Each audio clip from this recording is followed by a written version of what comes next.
How to change a 2014 Buick Encore 5-button flip key remote battery. Now here's Sergeant Locksmith to show you how. Let's change the battery on our Buick Encore 5-button flip key remote.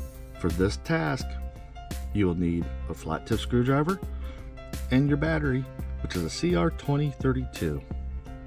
Easy task to do.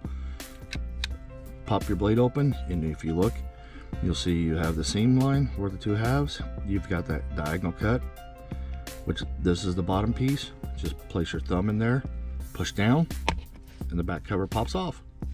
Take this flat tip, you notice there's an indentation over here, put it right in there, and you want to lift up to pop it out. These right here provide the spring tension. Here's your CR2032 battery. Go ahead and slide it back in, and you notice it goes under that little lip right there, and when you get in, push it down, and it should lock in with the other tabs. Go ahead and put the back cover on. There you go, you've changed it out. Hey, thanks again for watching, and let's be safe out there.